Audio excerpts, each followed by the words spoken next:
Lexit, what's shaking, YouTuberites? Welcome to the weekly Shaker Report. Yeah, we got the champ in the house. We got Gabe in the house. And we're ready to shake it, man. Lots of good books to talk about. So make yourself comfortable. Pour yourself a cold one.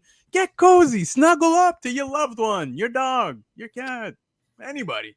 Anyways. Your alcohol. Yeah, the alcohol, whatever it is. My championship belt. Yeah, hold your belt. Let's fire up the ones and twos. Here we go. Dearly beloved, we are gathered here today to get through the word. Step on, drops on the floor. It's all I heard. But am I gonna let the elevator break us down? Oh no, let's go crazy. Let's get nuts. Slip on the purple, but then I feel it put us in the trouble. But yo, she's really fine. That's all I'm gonna play. I wish I was a little bit taller too, guys. I'm not gonna lie, but welcome to the Shaker Report for July 31st. Literally the last day of the month for July already. Summer's flying, guys. I hate this so much because it's short here up in Canada. I know, Gabe, you live in the sun, literally. No way, dude. It's only during the summer. People got this imagination that Las Vegas is always on the sun. It's always 100 degrees. Winter's bad. I mean, not winter bad. Summer sucks a little bit. The rest of the year is beautiful. You just got to deal with 4 months of summer. That's all. Yeah. But I'd rather have 110 degree heat, bro. I'd rather have 110 degree heat than 6 feet of snow, like 5 months out of the year or something like that. And that's where I'm at, buddy. Yeah. And I don't care for that. I don't even want to think about that. We're still months away from it. Bro, it's tough enough to get up and go to work already, right? Last thing I want to do is shovel my driveway and my front porch and pray to God or pray to Thor, whomever, that my car starts up because it's cold. Yeah. F that noise, dude. Chad, I see you in the chat, man. I feel you, dude. It was crazy hot this summer. I'm like, I keep getting burnt somehow. Don't ask me how. But regardless, speaking heat, we have a fire list tonight. We'll get into it. But before we do, we're going to go round the horn. Chris, the new WWE champ, as you can see, WCW, if you want to call it that. Yeah, that's look at right. that. You know what? I've always wanted one of these. Ever since I was a kid, I wanted a replica belt. And because my eBay sales have been doing so good lately, I thought, you know what? I'm just going to pull the trigger. So I got it. Yeah. So I'm jazzed. I'm so jazzed about this. I'm really thrilled. The big gold, my favorite belt out of all the belts. You guys were talking about weather and all that kind of stuff. It was like 97 degrees today out down here in Maryland, which doesn't seem like much compared to Vegas, but it is so damn humid. We have a 100% humidity rate here. You walk outside, there's thunder clouds going on, there's lightning hitting trees and poles, and the rain is literally evaporating as it hits the asphalt. I walk outside and my glasses fog over. No way, man. When I lived in California and it was 100 degrees outside, at least it was a dry heat. Here, you're walking around all sticky. You got stuff sticking to your thigh. It's just not good, man. It's not good. Sounds brutal. Bad time. I'll make sure when I visit, I'll come bring a super soaker. I got you, buddy. I got you. Yeah. I mean, you know what? But this weekend, I had a great weekend. We went up to Connecticut. We went up to Pennsylvania to visit some family, and it's so beautiful there. It just reminded me of when I grew up outside of Yosemite and Oakhurst. Just, I want to live north of Scranton. I don't care if I get snow. That's where I want to be. That is my goal. I'm going to get there. And I hope that retirement and selling comics are going to get me there. Let's all hope together. But look, judging by the chat, dude, it looks like a lot of people are experiencing that. But regardless, guys, the heat continues because tonight's list is fire, 100%. But yes, Chris is the champ. He's got his belt. Gabe might challenge him, guys. Be careful. You never know. A fight might break out. Gabe, what's up? I'll do a Money in the Bank match with Chris. Beautiful. If I ever see him, it's going down, dude. ECW style. I'd pay for that. I'd pay to watch that. You guys are two behemoths too. I don't man. even know how big Chris is. I might be barking up the wrong tree. I don't know. I am a large man. Okay, give me your stats. What do you got? I am 6'3". Okay. Oh my. And let's see, I've actually lost a lot of weight. At the beginning of the year, I was 315, but now I'm down to 260. Okay. So I've leaned up a bit, and it takes me less than 10 seconds to get up a ladder. So you're in trouble. All right, man. Hey, I'm 6'2", 260. I think this is fair. Yeah. I'm noting down the sizes because I'm just gonna be there as the guy, and now entering the ring. You can ref. I'll announce. You can be the ref. You can pull us together, and I think you might be at a disadvantage, Gabe. I've been watching pro wrestling my entire life, so I think I got the edge there. This was not on my bingo card tonight. I see an open challenge. This is amazing. But guys, let's kick off tonight's list for the Shakers, because this list comes up from our friends over at Cover Price, focusing on new high sales or the most interesting sales found on their exclusive daily Shaker list. Now, the list changes several times every day, so make sure to check it every day to review some of the hottest trending books on the market. So to kick it off with the first book tonight, Gabe, what do we got? Number 1 this week is a current book. Look at this. It's Batman Hush 2. This is the Ashcan preview of number 1. This is a 2025 Comics Pro black and white version. So the events of Hush 2 had just kicked off in March 2025 with Batman 158. Hush first appeared in Batman 609 back in January of 2003. Introducing the mysterious villain, he mastered a series of attacks, culminating in the reveal that the villain, spoilers everybody, Dr. Tommy Elliott, a childhood friend of Bruce Wayne. The series, written by Jeff Loeb and art by Jim Lee at his peak, was a huge hit. It was a perfect jumping on point, but also offered a fresh new threat to longtime readers of The Dark Knight. When Hush 2 was announced, fans could not wait until March to pick up the first issue. However, MegaCon attendees were lucky enough to receive an Ashcan preview of the series. This mini-sized Ashcan was released about a month before the series dropped, and it built up tons of hype. So the book was free with any purchase of any DC exclusive at the main MegaCon booth. That's a deal. I would have done that in a second. Given its limited distribution, the aftermarket has really increased the demand of this book. There are currently only 4 copies of this Ashcan graded at a 9.8. One of those graded copies just sold for a high sell of $400. Wow. Very impressive. Very impressive. Now, just a few things, guys, because yes, it is an impressive sale. I saw somebody mentioning the size of the book in a slab. It is pretty interesting, but the black and white Ashcan, dude, people were gobbling this up. Everybody wanted this when it came out, but sadly, Gabe, I don't know if you're currently reading the Hush stuff. It's not hitting for me like the first go around, man. I've read the first issues. The only time I've got them all, but I just read the first one, and yeah, it's a little flat so far. I'll admit it. Even Jim Lee's art is still beautiful, but there's some flatness and stiffness to that as well. Like this extra dark in some places. Yeah. But I mean, come on, it's Jim Lee art. It's Hush 2. I'm in for it. I got this issue. If we're talking about the Ashcan, I got the giant, mega oversized 11 by 17 version of that one too. I'm in by the way. Like there's still books coming out like that. Yeah, treasury thing. Yeah, I don't need any more than the first one. The first one was cool. I also got the Ashcan for the second issue, 159, whatever it is. Yeah. I got that. I thought I was on the list for a second when I saw this. Oh no, wait! I got the next one. So one thing I want to say though is like I was excited because obviously getting Jim Lee, you've got Sinclair on this as well, and then you have like Jeff Loeb, and I was like, this sounds very promising, especially for Hush, right? Like I was really pumped about it.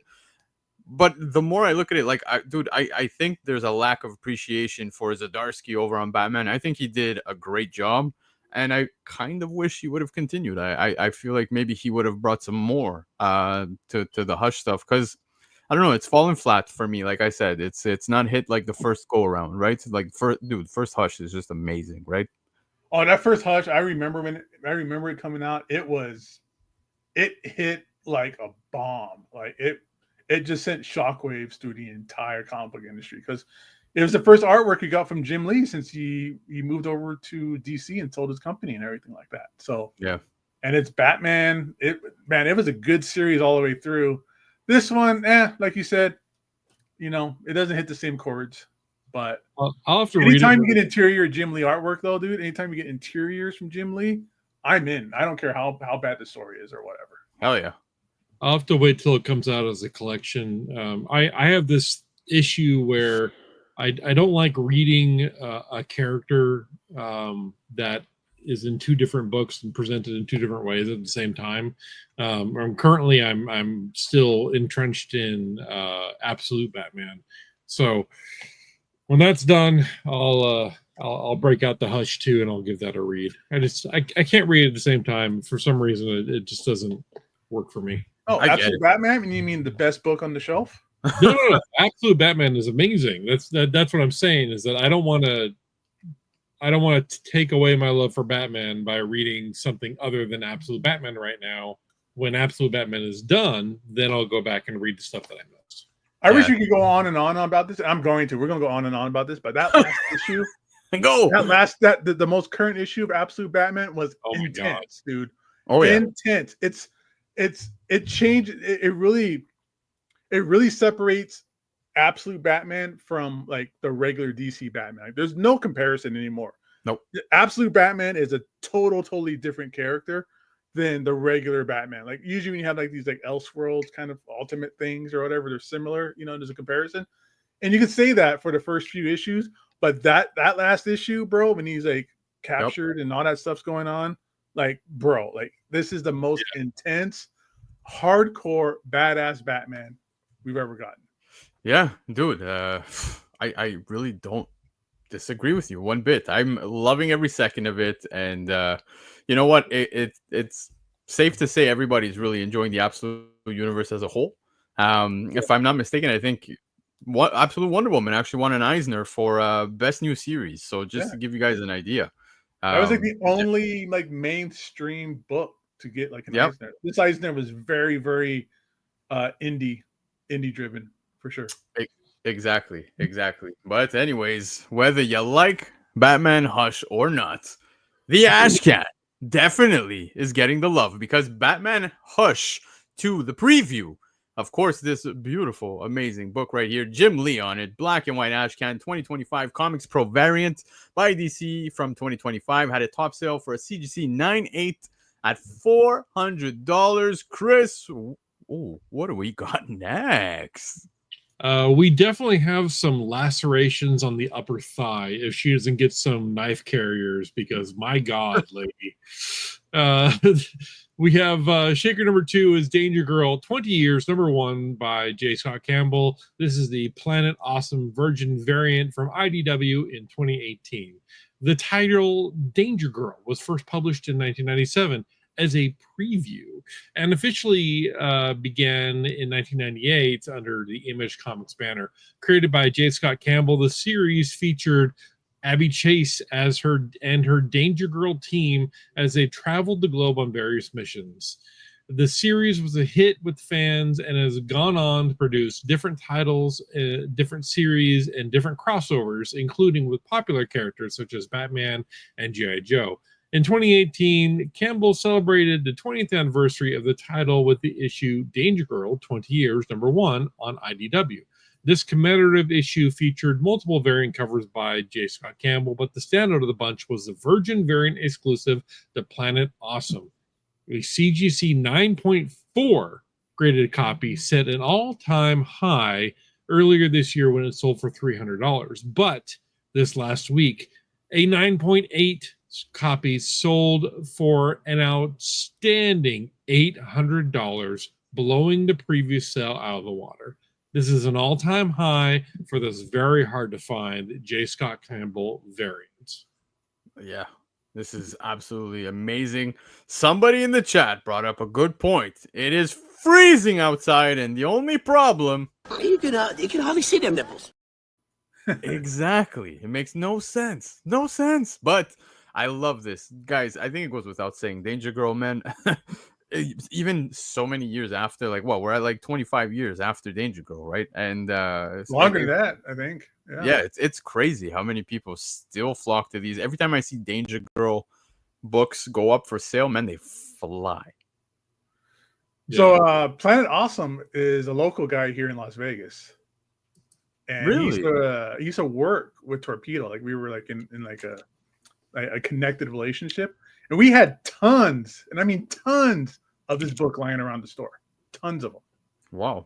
Yeah, so I remember stocking these books. I remember selling these books. I don't think Planet Awesome isn't around anymore. I'm not going to go into detail about the guy, but this is one hell of a cover for sure. If you're a J. Scott Campbell fan, there's something about a hot chick in snow smoking a cigar that just gets the blood flowing. It's funny. We were talking snow, but I don't ever see anybody dressed like this up here in Canada. So we need to start taking note, guys. I want to see more of this. Yeah, you guys are slacking, man. What's up with that? You gotta go to Russia. Yeah, but this is an amazing cover. J. Scott Campbell, dude. Like I said, Danger Girl still gets a lot of love. Very impressive sale for this one because Danger Girl, 20 years. J. Scott Campbell, Planet Awesome Virgin variant by IDW from 2018 had a top sale for a CGC 9.8 at $800, man. Gabe, yo, this is a crazy throwback to many, many awesome books. Talk to me. Yeah, this is the book right here, man. Love this book. Love this run.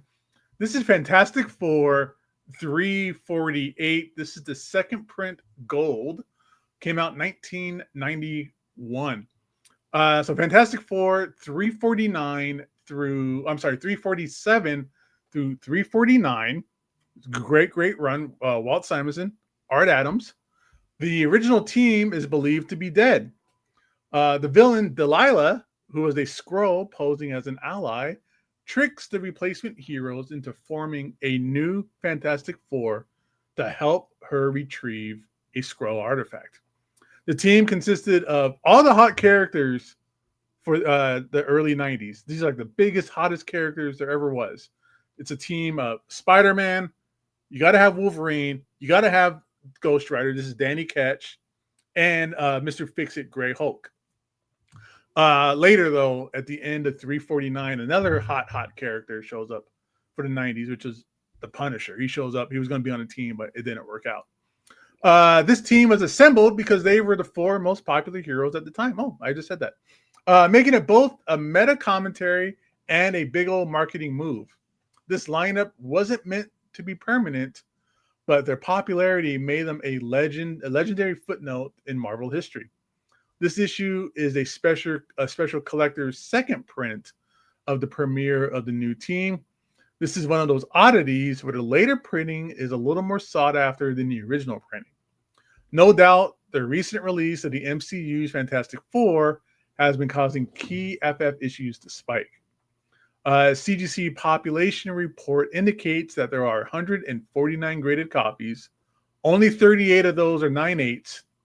With that said, a 9.8 just sold for $306. Crazy. I love that. Dude, it's so funny because I got excited talking about this book, right? Like, as we were about to get into this, I was like, hell yeah, man, we're about to kick it back to the 90s. And then I heard a landline ring, and that took me back as well to the 90s. So Sorry. I was about to say, whoever it is, tell them I'm not here. So quickly. I'm so sorry. It was amazing, dude. Thank you so much. But speaking throwbacks, man, you know, back in the 90s, dude, there were so many of these gold covers, and I feel like they're underappreciated. Like, dude, we can name so many titles. Like New Mutants 87, dude, the first freaking appearance. Sorry, I almost swore. First appearance of Cable, dude. In the gold, like you can pick that up for dirt cheap, man. You can get other books too. There was like Uncanny X-Men 282 with Bishop. You remember that one? Yep, that one. X-Force #1 had a gold one like this Dude. too. Yeah, New Warriors. There was the Ghost Rider Glow in the Dark. When it came to second print, they did the gold background. I love these, dude. I love when I see these. I try to scoop them up every time. Like, okay, I'll be honest. I'm a bit picky on conditions lately. Don't ask me why. You I'm have to getting be, picky, bro. man. Come on, Yeah, I'm getting picky, dude. I'm getting picky. But gotta be picky. I love seeing these. I love seeing this. Chris, I feel like you have like a long box filled with these.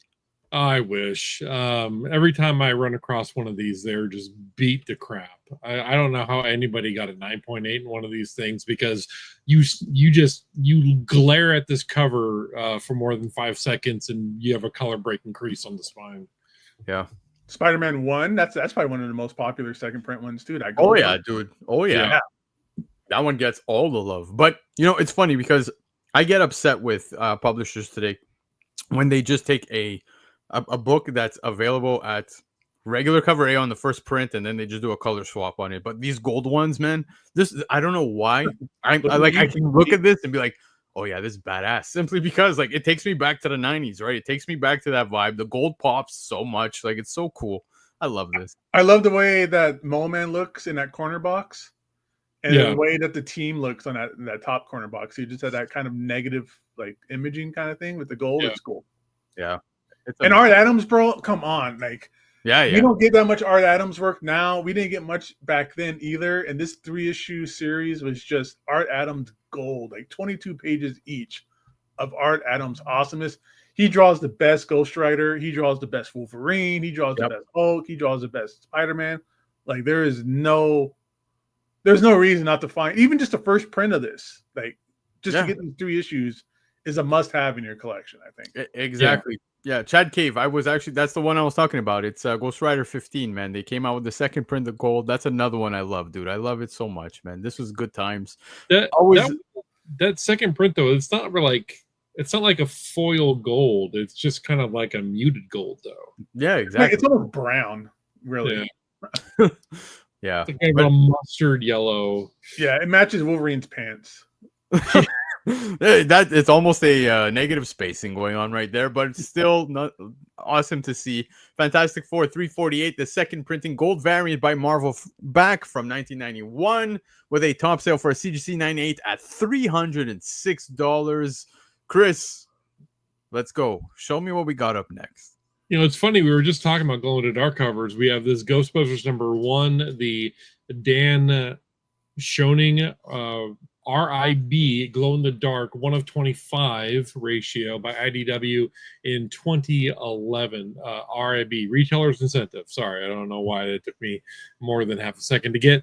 IDW publishing acquired the rights in 2008 to the Ghostbusters and transformed the series into a comic powerhouse, producing over a decade of one-shots, miniseries, and ongoing titles. Lots of crossovers too. Under the writers Eric Berman and Dan Schroning, IDW's run integrated elements from the films, animated series, and even video games that came into cohesive canon.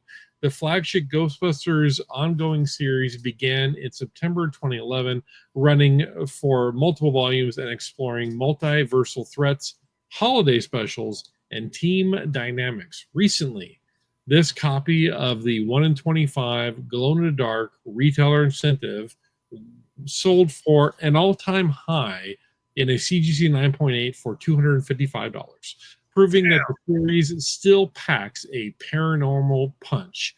Who you gonna call? I'm gonna call eBay and get this thing listed if I have it, because this isn't a key. It's just a retailer's incentive. And there's no reason why you shouldn't be moving this if you happen to have it in your collection. Yeah, you know what? $255 is rather impressive. Guys, don't get me wrong. Ghostbusters, to this day, I will only think of Bill Murray. I will only think of those films. I tried watching just the other night, man. The one with what's his name? Ant-Man, Paul Rudd. Oh, okay. It didn't do it for me. It didn't do it. Yeah, it was. I mean, I'm glad that they went back to like the kind of the original cast a little bit. That gender swap variant that we had that came out that was very hard to watch. But even the new ones are pretty difficult. I don't know. There's just something about the originals, the practical effects. Yeah. You can't get that back. You can't get it back. No, exactly, dude. Gabe, what do you think? Man, I think if you ever find anything Ghostbusters in the back issue, you need to grab them because those things always seem to be really hard to find and always pop up on here super expensive. And I agree. I've never seen any Ghostbusters that wasn't the original movies or the animated series. The real Ghostbusters. And then there was another show that was just called The Ghostbusters. That was a little bit different. But no, it's always Bill Murray. It's always Dan Aykroyd. That's it. That's the movies. Yeah.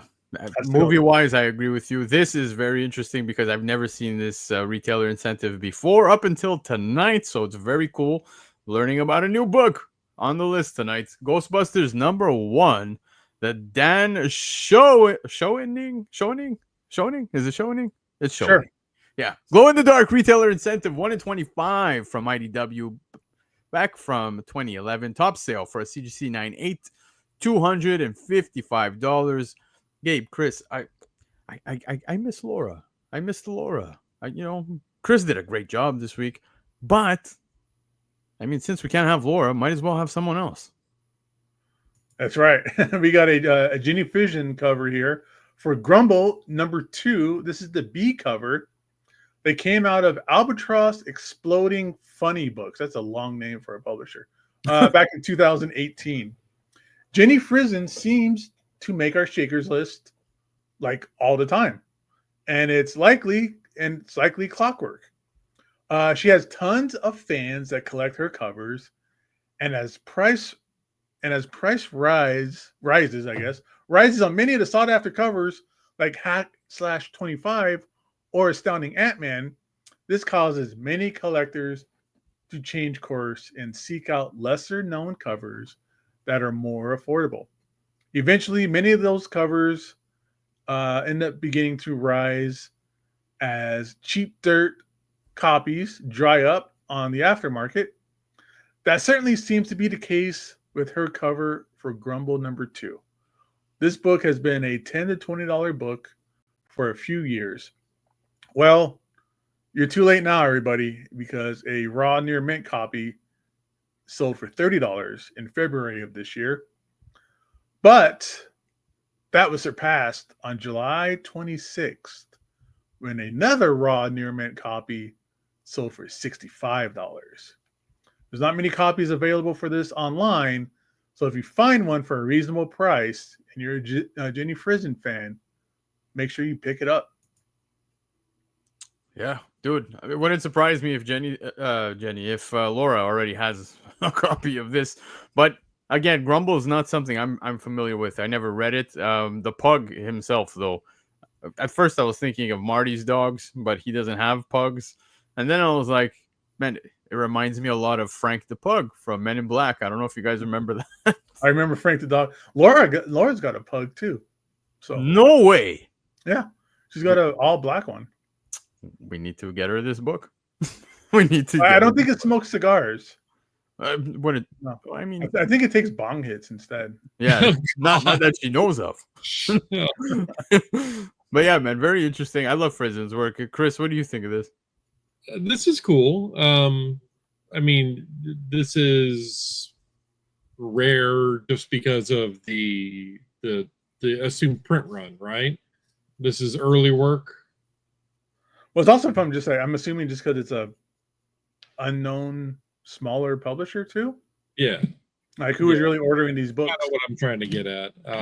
People who collect her covers, like you read, are going to be searching for this sort of thing.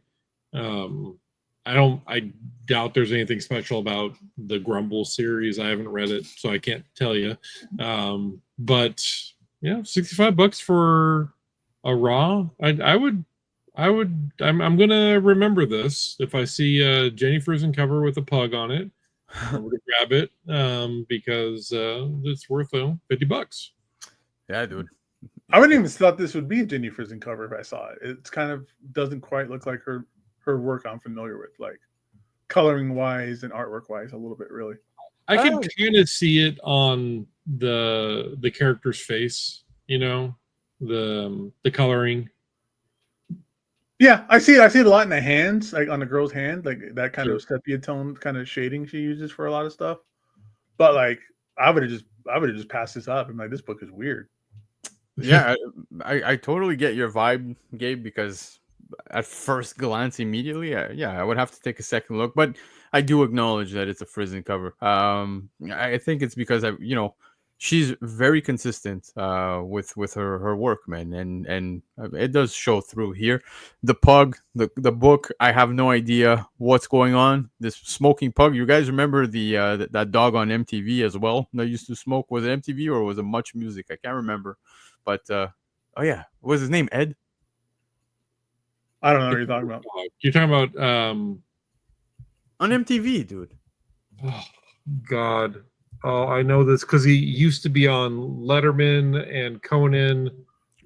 It was Triumph. Oh, you're talking about Triumph, the insult dog. Triumph the insult comic dog? Yeah, dude. That dog with the cigar. That was amazing, dude. Yeah, I remember that. So yeah. When he goes to the opening of Star Wars. Sorry? And he's just ragging on everybody. Yeah. And he goes up to the Darth Vader guy. He's like, which one of these buttons calls your mom to pick you up? I gotta go back. This is a great mask for me to poop on. Yeah, for me to poop on. I really gotta go back and watch some of those videos, man. The part just reminded me. Dog. Yeah, I love it. But anyways, guys, Grumble issue 2, the Jenny Frison variant Albatross funny books from 2018 with a top sale for a raw near mint plus at $65. Chris, we're at the halfway mark. What do we want to remind the people? You know what? If you are not already liked and subscribed, I want you to turn off this stream, go look in a mirror, and figure out what the hell is wrong with you. because come on, man, we're giving you some free content here. Hit that button so you can subscribe. Hit the like button so that we can feed that algorithm. Leave a comment down below talking about what your favorite cigar is to give your pug, and by all means hit that bell icon so you know when this channel goes live. Absolutely. Yeah, absolutely. Thank you, Chris. I appreciate that. So yeah, halfway mark. Let's see what we got shaking. It's a great halfway mark for me to poop on. Yeah, absolutely. Just poop on it. That's a great subscribe button for me to poop on. I'm totally watching some of that after with Triumph, man. I gotta watch some of those videos. But what do we got for shaker number 6?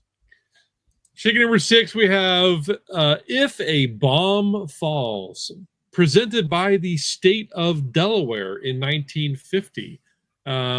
This was published by the Department of Civil Defense, and I'm sure on just newspaper print. Have you ever wondered what to do in an atomic bomb if it was ever dropped? Duck and cover, right? Duck and cover, that's right. Kiss your ass goodbye. If you have, then if you've ever wondered and you don't know, then this comic is for you. This 8-page comic was released during the escalation of the Cold War due to the Korean War specifically. Most of the surviving an atomic blast comes down to luck, as proximity plays a significant role in one's survival, but having a bomb shelter with supplies will significantly increase those odds in the aftermath.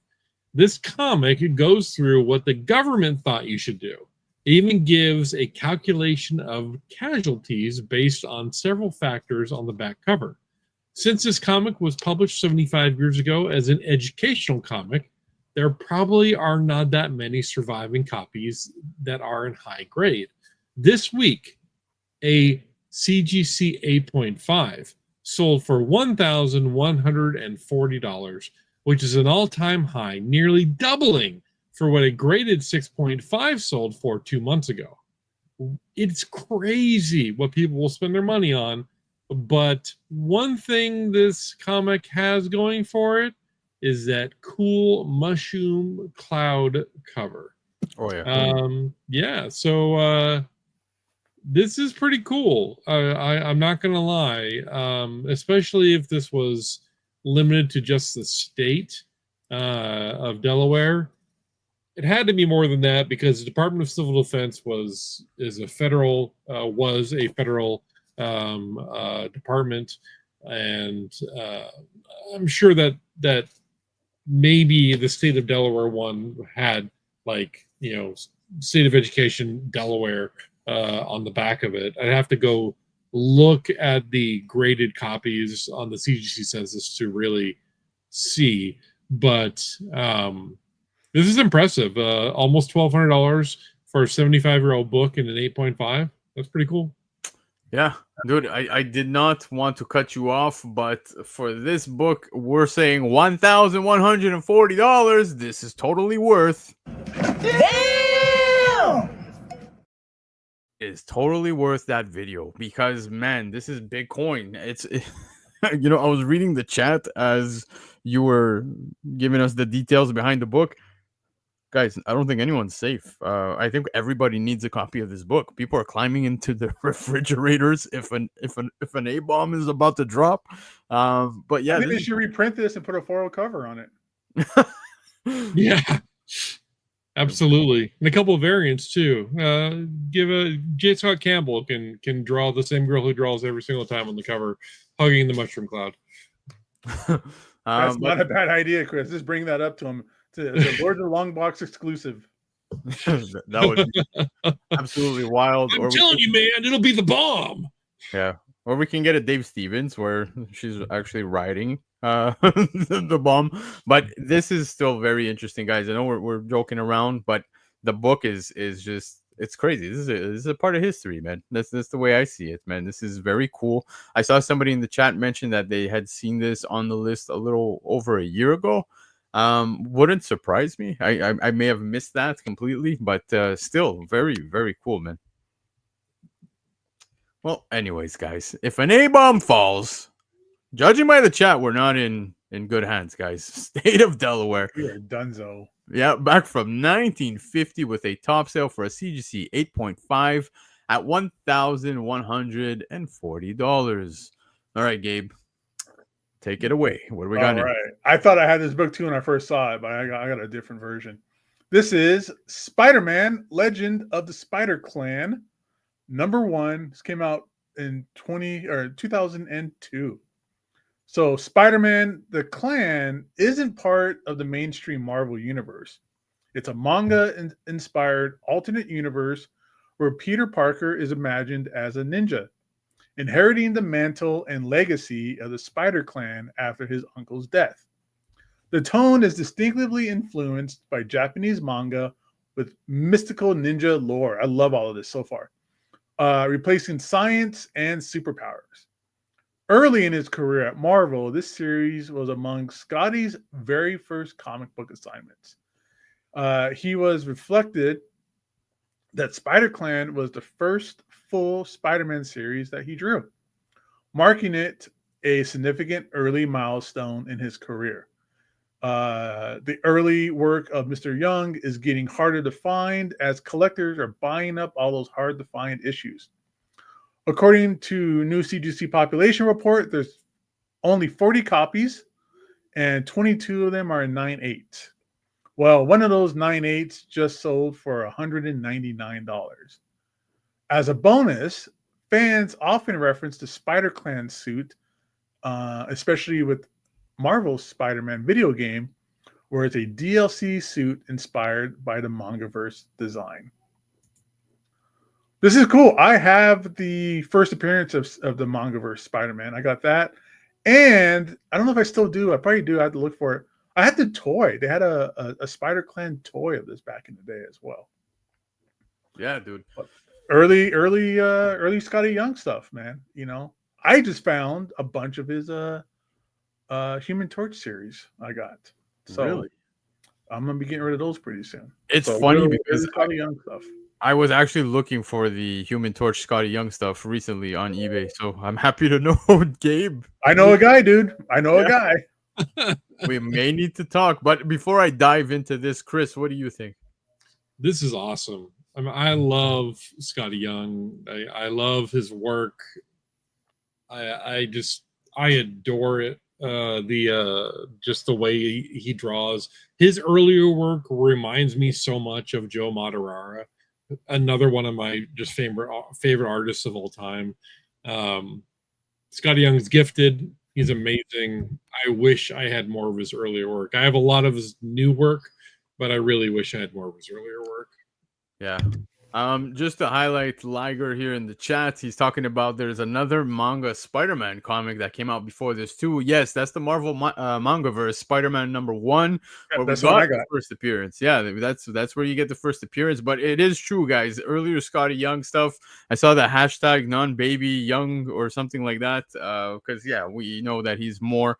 He does more such covers as of late. That seem different style than the earlier Scotty Young. I love the earlier Scotty Young. I love the new Scotty Young. I love Scotty Young to begin with and always will. But the manga stuff, dude, back in the early 2000s, like 2002, 2003, all the way to like I think 2006, somewhere around there was a lot of manga stuff, man. I had picked up, I think it was well over a year ago. I picked up the Marvel Mangaverse, the volume 1, dude, and that was a 6-issue mini. And let me tell you, it was completely out of this world, dude. Like it was something totally different. On the first cover, you've got like you could see half of the Watcher on that first cover. The takes on the characters are so different as well. Although they stay true to the characters in some sort of fashion, but you got like so much going on with some of these characters. Like Black Panther is literally a panther. You know what I mean? Like they go full manga on this, and it's so cool. It's so cool. Fun times, you know what I mean? If you're in it for a good ride, it's enjoyable. Some parts can be a little strange. Like I said, some characters as well takes time to get used to, but still good times. I love that stuff was written by CB Cebulski under a assumed pen name. Really? If I remember correctly. Yeah, it was like Akira Shidida or something like that. Like it was a very just generic Japanese sounding name that he was writing it under. And when he got promoted to editor in chief, it kind of came back as a little bit of a backlash, like it mattered and anybody really cared.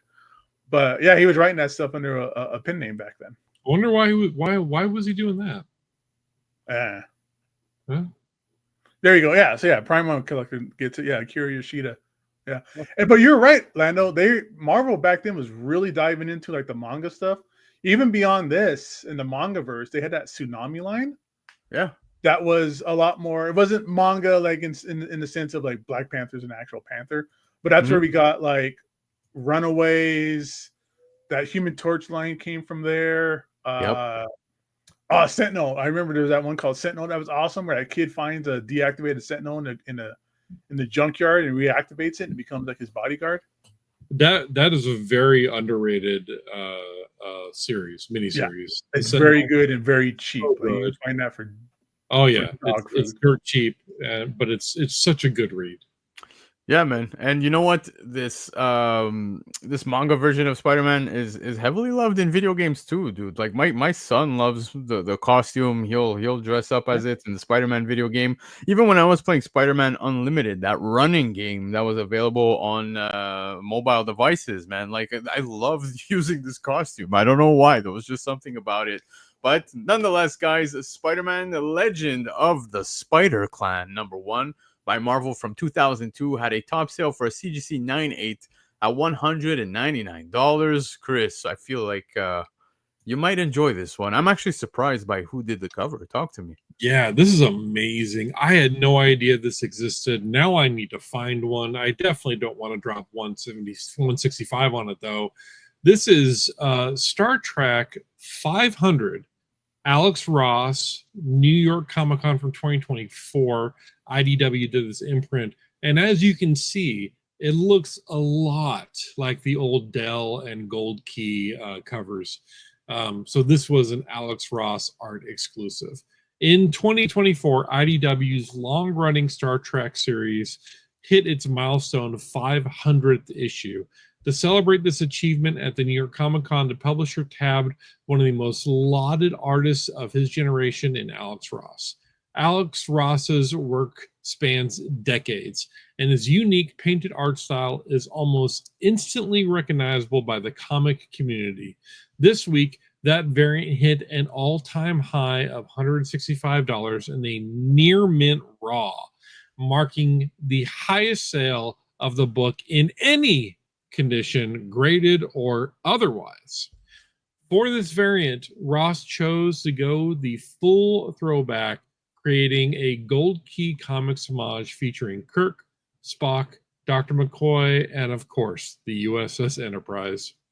In response to the show's success in the late 60s, Gold Key Comics, also known as Western Publishing, began printing the first Star Trek comic series.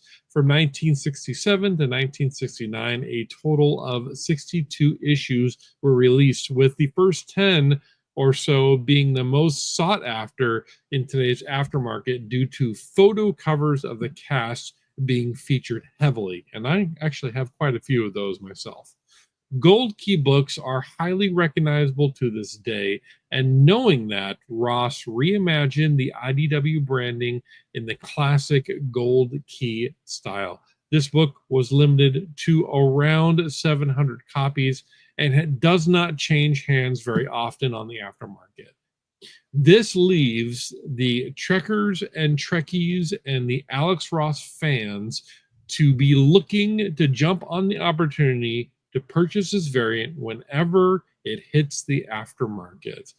Man, I am looking at this. I am absolutely loving the artwork. The bottom half of the back graphic behind the Enterprise is that signature lens flare. The top half is the signature transport beam. This is gorgeous. It's beautiful. The original font for the Star Trek series in the Gold Key style. There's so much to love about this book. Yeah, a lot. I won't dive in yet. I'll let Gabe take this away. But dude, what do you think of this? It's awesome. It's beautiful. I'm not a big Star Trek fan, but man, am I a big Alex Ross fan, and this thing is awesome. Yeah. Everything Chris said, I love the old Dell font and trade dress they had on it. Like, man, you can't do. Alex Ross continues to outdo himself. Like years and years and years later, he has not fallen off whatsoever. That guy still puts out the best material, I think. You're not a fan of Star Trek? Boo this man! No choice. No choice. We had to boo you, but yeah, you could boo me too, because I'm also not the biggest fan when it comes to Star Trek. Boo this man! I'm booing. I'm getting booed. What's going on? But dude, what I love about this, man, Alex Ross did an amazing job. The cover is sick. I love it. You guys said the exact same things. I was thinking about, the Gold Key throwback with the trade at the top. It just looks so sick. Cover is wicked. But Todd, I have to highlight your comment, because this is why I love being part of the Shakers every Thursday, man. Because yeah, there's a lot of stuff that we never knew existed, right? And we see these on the Shakers, and this is a prime example. Now, Todd, I also saw that you were in Montreal, which for Montreal Comic Con, William Shatner was also there, man. So I would have loved to know about this book prior, although I couldn't attend because I was on vacation. But besides all that, dude, it would have cost you a fortune to get Shatner's autograph. Yeah, no, I know, dude. Trust me, I was hearing all about that, man. But still, I mean, if I could get Shatner's signature, I'd love to have a book with that. What did that say? Strange New Worlds is magnificent. Yeah, Strange New Worlds is the current series on Paramount Plus. It is really good. Yeah, and then Star Trek Academy is going to be coming out pretty soon, which looks really promising. So I can't wait to see what they do with that. Yeah. I'm not, like I said, I'm not up to date with any of this, so this goes right over my head. But I saw Derek also ask a question, so I do want to answer it. He's asking, was this in one of his exclusive Alex Ross subscription packs? I believe this is a 2024 New York Comic Con variant. So, again, I had no idea that this even existed. Very interesting. Star Trek issue 500, the Alex Ross 2024 New York Comic Con variant by IDW in, of course, 2024, with a top sale for a run near mint at $165. Now we're getting into my wheelhouse. Let's go, baby. Gabe, what do we got? All right, here we go, man. We got some Street Fighter action here with Street Fighter 2, number 1, the 2009 San Diego Comic Con third print Dark Ryu that was limited to 400 copies. With San Diego Comic Con 2025 freshly off the books, let's wind the year back. Let's jump in that good old Wayback Machine and go to 2009. Take a second look at this limited book. As part of San Diego 2009, this Street Fighter book featuring a Dark Ryu was gifted to attendees at San Diego Comic Con, but only 100 copies per day were passed out. That immediately made it a tough book for collectors to secure. And back in 2009, the focus on video game spin-offs was nil. Well, now the spotlight is back on those video games, and collectors are cycling back to get these.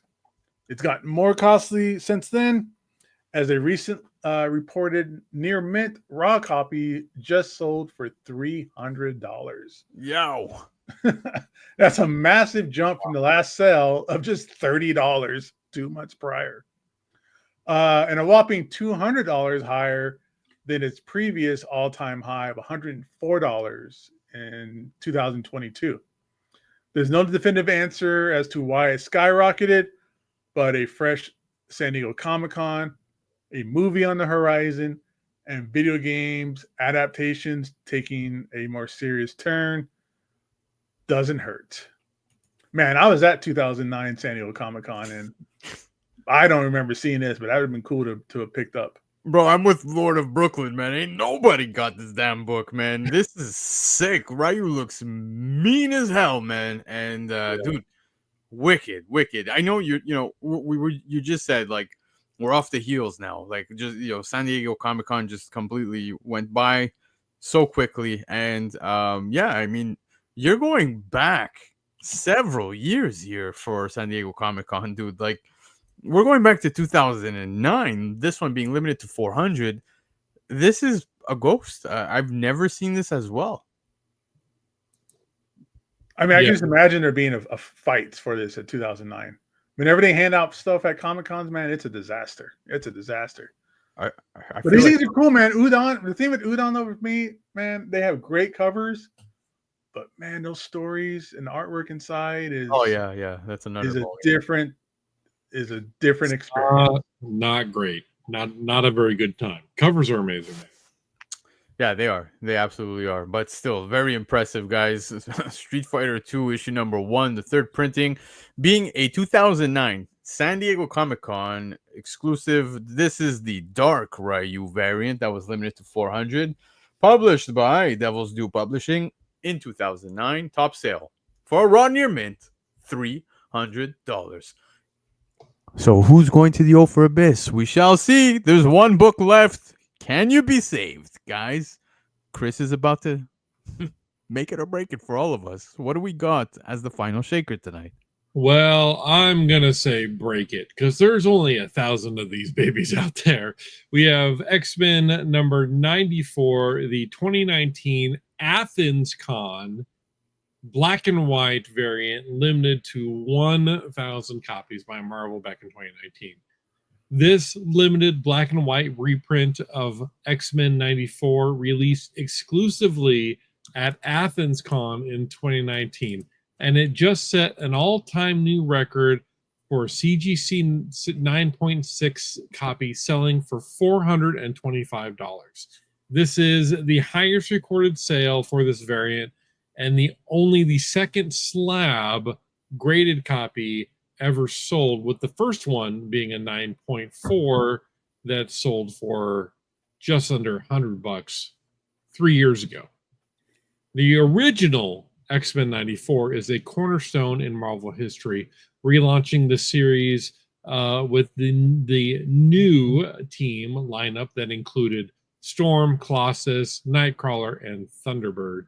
It also marked Wolverine's third appearance that helped define the X-Men for generations of fans.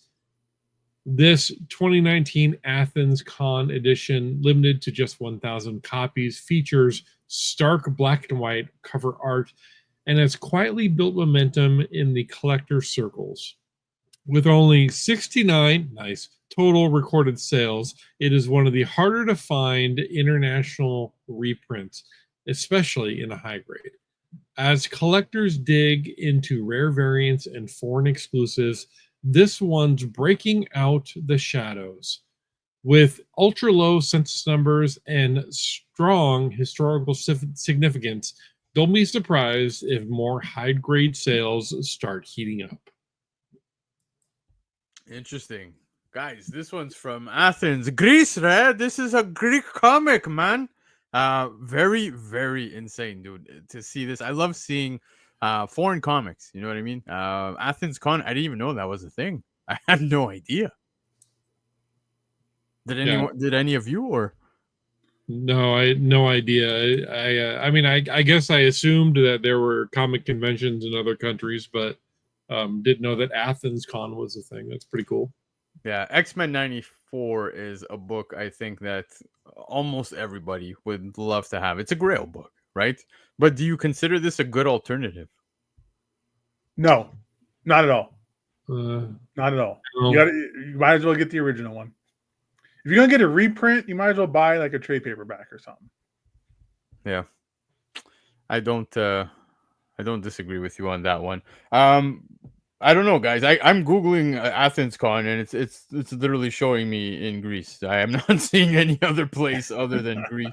So yeah, I think we're clear on that one. But still, very impressive, guys. A foreign book on the list tonight: X-Men 94, black and white 2019 Athens Con variant that was limited to 1,000 copies by Marvel in 2019. Had a top sale for a CGC 9.6. At $425. That was the list tonight, but hang tight. We're going to run through the shakers. Now I'm going to ask Gabe, Chris, who wants to take us through the shakers tonight? I can do it, Gabe, unless you already got it pulled up and ready to go. I'm actually loaded and ready to go, but I'm primed. You loaded. Share the screen. I want to see what's shaking tonight. Because the daily shakers, dude, might save us from the Over Abyss. Well, not the first page. The first page is always some big heavy hitters. So let's see what we got. I don't know, man. I'm sure there's plenty of people out there that have a Hulk 181. Oh, not me, that's for sure. Yeah, but this is one of those books that, like, that's the thing with some of these books, right? It's like, oh, these books are so rare and hard to find. But you get something like Hulk 181 where there's like thousands. Like, people are tripping over copies of these, but these are so expensive still. 9.6 on here. basically $16,000 for that bad boy. Man. Wow. It's the price of a slightly used Kia. Also, what I like on here too, just pointing it out, I love this Obito. This Obito number 2, first appearance of Yosagi Yojimbo. Man, it's funny. I'll tell you a quick story. A friend of mine that's a vendor here in town that does con shows, his air conditioner went out. All right, air conditioner went out in Las Vegas. Your family dies. Okay? Yeah. So he had a choice to either sell his signed Obito number 2 or his Hulk 181 to pay for that AC unit. Oh, I don't want to know what the end result was. Guess. I think he probably sold the Hulk because he knew that he could pick it up later. I don't think you can pick up a signed Albedo number 2 anywhere. I was going to say he let the family go. that's what happened. His family is just roasting in their house right now, and he's sitting there with this Hulk 181 and Albedo all nice and cool. But no, you're right, Chris. Yeah, he sold the 181 because exactly. You can always get another Hulk. You can always get another first Wolverine. That Obito, that thing's a ghost, dude. That thing is crazy to find. Yep. What is that Bradman commission Superman up at the top? This is before I click on it, if I remember. some rich kid's parents commissioned an entire comic book from DC as a birthday gift, if I remember correctly. Wow. Let me click on this and make sure I'm right. I'm gonna look it up. But an 8.5. I think they handed like the only way to get this was if you attended his Hashi Pashi birthday party. Whoa, look at these sales. Yeah. Highest known value 8.5 went for 6,500. That's the most recent sale here. Dear Lord. So English property tycoon Godfrey Bradman, around 10,000 copies were printed to celebrate his son's 13th bar mitzvah. Wow. Yeah. So yeah, you basically got to go to his birthday party to get a copy of this book. Well, you guys need to up your game on your parties. Like, please start doing things like this. Yeah. I'm not going to. Don't invite me to your party unless you give me a one of a kind exclusive gift like this. So quick reprisal on that. 200 copies produced. Average price. It costs the family $10,000 to get this 8-page comic commissioned. Oh, they wiped their butt with that money. Who cares? I was gonna say, Chris, like 10,000 copies. This was one hell of a bar mitzvah. Like, there must have been a lot of people. They spent $10,000 to print 200 books, and they gave them out at the bar mitzvah. That's, you know what, that might be one of the most rare Superman stories I've ever seen, or the coolest party I've ever heard of. I'm like, wow, blown away by that. Yeah, imagine you hate that kid growing up with them. Like maybe you went to school with him. Like, this kid sucks, but I'm like, I gotta go to his birthday party and get a comic book. Damn it, he knows Superman. Amazing. Lando, me and you always been talking about this book lately. The first somewhat kind of maybe appearance, not really, of Darkseid. Yep. Jimmy Olsen, 134 here. And again, it falls into the category of those books from DC that you and I have said for the longest time being underappreciated, undervalued. It's nice to see that sales are obviously taking place, but yeah, I don't know. I feel like it's like even in a 9.6, dude, 2,800. Yeah, that's cheap for this book, I think. First Darkseid, and it's like the worst appearance ever. It's like him on a monitor. It looks like it's your boss checking in on your daily activity. Like, yeah, it's the most lamest first appearance or whatever it is. But man, this is the book to get if you're looking for Darkseid stuff for sure. Yeah, this and obviously Forever People, dude. Yeah, Forever People. There's even Jimmy Olsen 135, which is probably really should be considered his first appearance if you want to get into that like Hulk 180, 181 kind of talk. Because he's in like 4 panels and he's like walking around talking and stuff like that. But yeah, or Forever People 2 as well. He's on that cover, his first cover. That's such a dope cover. Yeah, that next comic right there, the Star Trek one. Yeah, we were just talking about Star Trek Gold Key stuff. Well, yeah, this is another example. We see it every week of a high grade 70s comic selling for a premium. We have a 9.6 here selling for $2,800. Wow. And it's the highest sale recorded to date. Yeah. Crazy. Yeah. I could already see Trek Wars in the chat. Like, he slowly stopped typing. He may have passed out with all these Star Trek sales.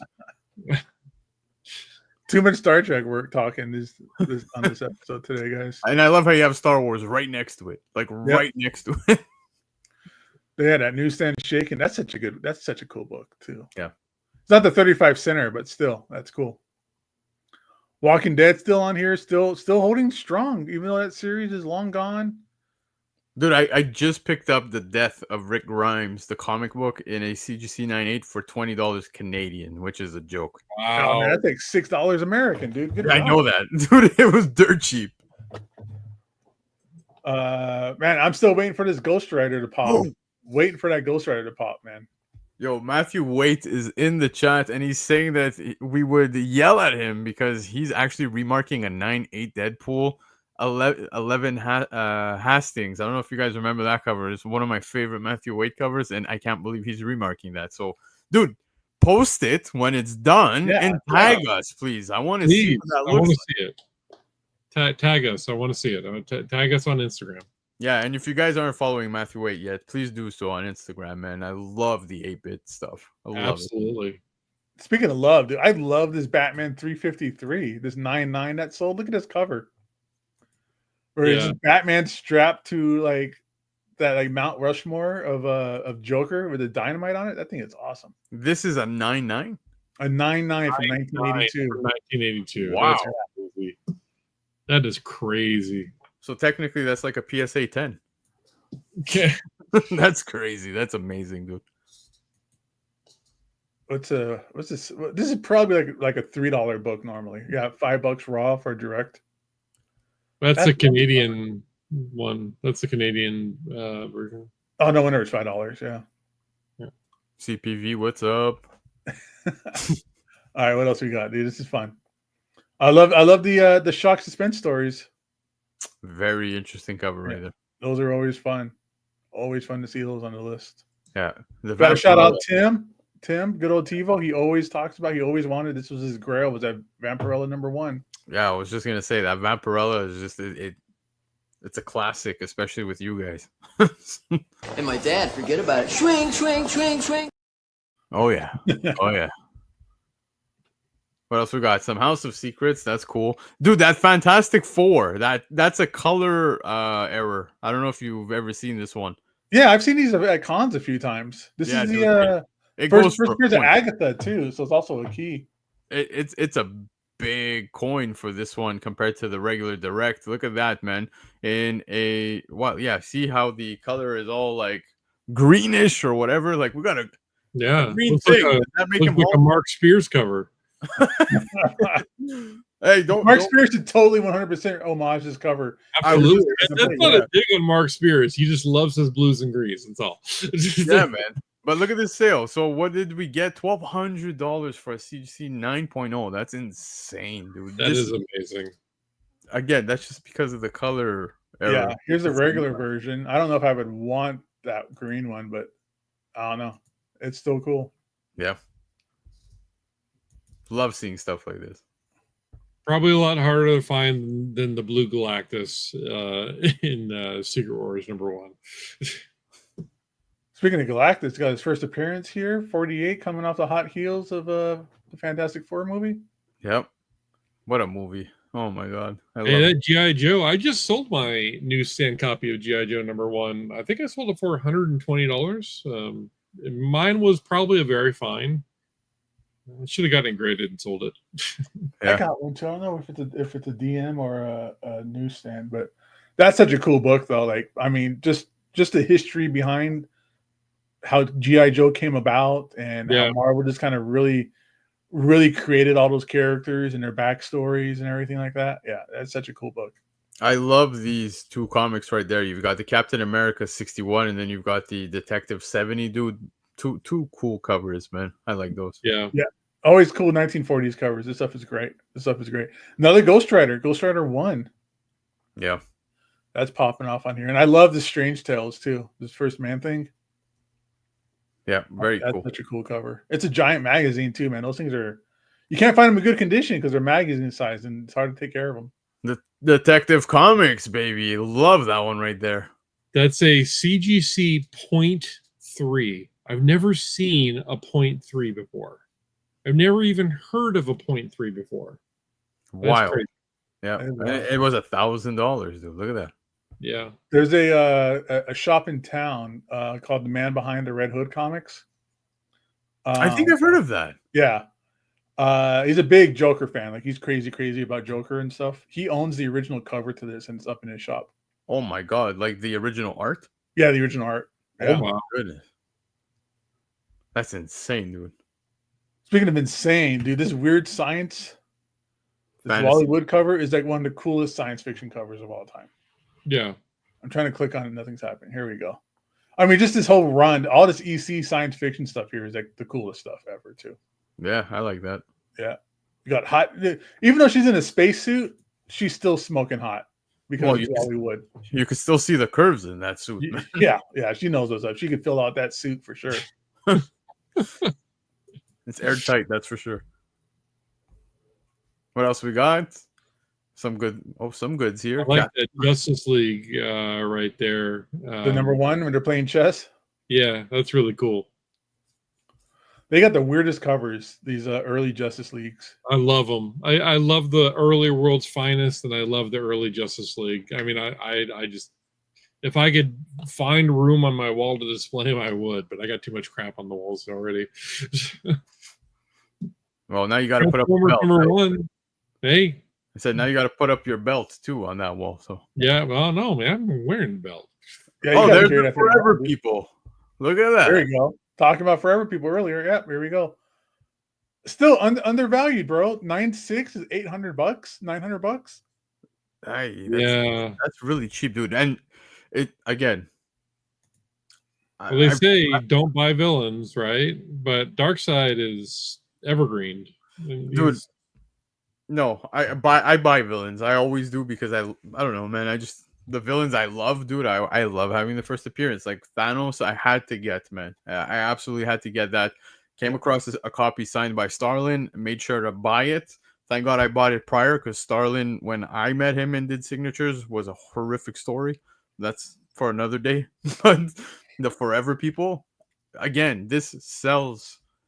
That sale at least feels like it's lower than what a 9.6 for Iron Man 55 would go for. Yeah, probably so. Yeah, because $900 for a Thanos. Wait till Darkseid, if or when he shows up for real in in a movie. This book is gonna go crazy town. Yeah. Jack Kirby, but I'm always sad when I see Jack Kirby Superman because DC hated his face and they had somebody else redo all the faces of Superman on his comics. Really? I did not know. Yeah, they did not like the way he did Superman. I forgot who the guy was that did the retouches, but yeah, they all got erased and redrawn. This is a good question from Timothy, man. Who do you guys think is going to be the big bad in the Gunn DC universe? I'm hoping Darkseid. Yeah, because we didn't get Darkseid really within the first Justice League with the Snyderverse, man. Like we got more Steppenwolf than anything. So yeah, I kind of wonder if we're gonna get swerved and it's actually going to be like the Anti-Monitor or Superboy Prime or something like that. Choices I wouldn't be mad about. Yeah, exactly. Yeah. Superboy Prime. Wow, dude. James Gunn doesn't usually take the traditional route, and Darkseid seems like the traditional route. I think there's also a lot of really untapped potential with the Batman Who Laughs. I think that could be an amazing big bad for the DCU after like a couple years, when we get further down the line. Yeah. You guys think we see Doomsday? If you do, I hope they do it the right way and they just don't turn like Zod into like Doomsday or some nonsense like that. Yeah. I hope so. Brainiac would be amazing, dude. Brainiac, that's a good idea to do Brainiac. Yeah. But like done well. Like please. Yeah. The City of Candor and everything. Bizarro is going to come from based on the Superman movie. I'm pretty sure that the Superman clone is going to end up being Bizarro in future adaptations. I'd like to see Mongo. Mongo would be cool. There's so much because all the DC movies you've ever gotten, you basically see the same characters over and over again. And I think James Gunn is going to be digging deep and pulling out cool stuff. Yeah. Speaking of pulling out cool stuff, how about this Superboy? He's like helping his old lady make a pie. These are always fun comics. This is an interesting sale because Superboy comics are not that hard to find, although this is a 1950 book. A 6.5 is moderate condition, but I mean, even look at that fair and poor raw copy that sold for 150. That's pretty nuts. Yeah, very impressive. Yeah, this is pre-Legion Superboy, right? Yeah. Yeah. Yeah, this is that's an interesting sale because you don't typically see maybe because it's a sub 10 Superboy that maybe that's why, but yeah, it's not like a key or anything. It's just hard to find. Yeah, Dude, I know we're done and this is the end, but let me just point out that this Marvel Premiere 15, its first Iron Fist 9.6 was almost as much as that Forever People. crazy. That's how undervalued Forever People is. I have this one. I have Iron Fist's first appearance, and I think I could probably squeeze a 9.4 out of it. I should probably get it submitted and sold. Because if this is popping because of speculation of Iron Fist coming after the Daredevil series, I think it's time to sell. Is it that, or is it because a different version of Iron Fist showed up in that Eyes of Wakanda trailer? I wonder. But yeah, what's a 9.4? 9.4 get you, $400. Yeah. I think I got it in a bundle of comics I paid almost nothing for. So. All right, and that's that, guys. That's the Shakers this week. Awesome, man. Good stuff, Gabe. Well, Gabe, I appreciate you taking us through the Shakers. That's the best part. That's the best part. Yeah, man. I appreciate both of you for shaking it tonight because, yeah, the books were very impressive, man. A lot of books that I've never even heard of, and that's why I, as well, love being part of this. Not watching, being part of this, watching you guys talk about these books and the chat, hanging out with the chat. It's always a great time. You guys are equally part of this show. But before we say goodbye, let's go around the horn. Let's talk with the champ, Chris. I love doing this show. For those of you who didn't catch Tuesday's show, I'm filling in for Laura temporarily. She's taking a little break and she'll be back in a couple weeks. I agreed to host and last Tuesday was the first time I did that. So it's full of errors and gaffes and mistakes, but it was still a great time. I love this show. I love hanging out with you guys, and I love talking with the chat and coming back and looking at the comments afterwards. You guys can find me on Instagram at Dr. Yo-Yo. And if you click my bio, there's a link tree that takes you to all the places where I hang out and sell stuff. And links to my YouTube where you can see yo-yo tricks and stuff like that. So check it out. Wicked. Yes, guys, please check it out. And Gabe, man, tell the people what you're up to. Man, I am so excited to be here. I'm glowing. Like, Jesus, I don't know where light came from in my house, man. It's probably because it's coming down. Sun's coming down. But either way, yeah, find me on Instagram. Gabe Loves 90s Comics. Also, Ninja Comic Books, which is my sell page. And also, if you guys can, hit me up on Whatnot, as I will be doing some Whatnot sales coming up real soon. So if you go to the Instagram page, just say Chris, I got a link to that. I got 4,000 bags and boards coming in. That's what I'm waiting for before I start hitting the sales. Yeah, and if you've never bought anything on Whatnot and you decide to make Gabe the first time you create an account, Whatnot will give you $15 for free. Oh yeah.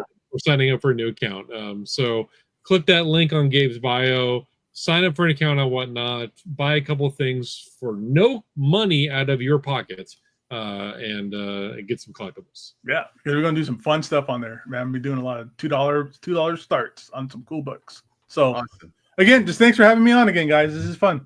Of course, dude. Always fun. You don't need to thank us. This is your home, bro. Don't worry about that. But I will be hitting you up for some Human Torch. Scotty Young. Let me find those again, man. I'll let you know what I got because I know they're going to be in good shape, dude. So we'll talk.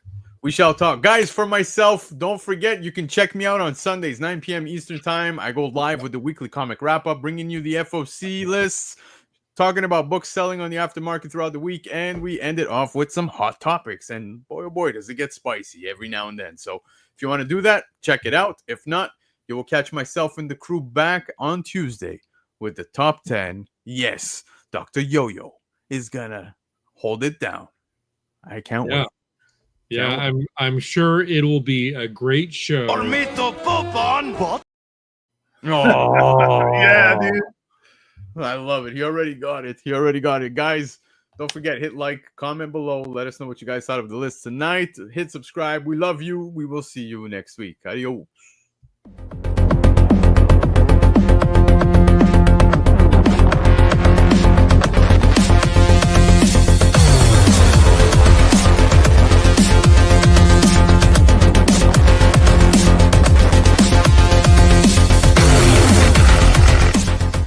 For the entire crew, this is Tebow saying keep digging in them long boxes. Peace out.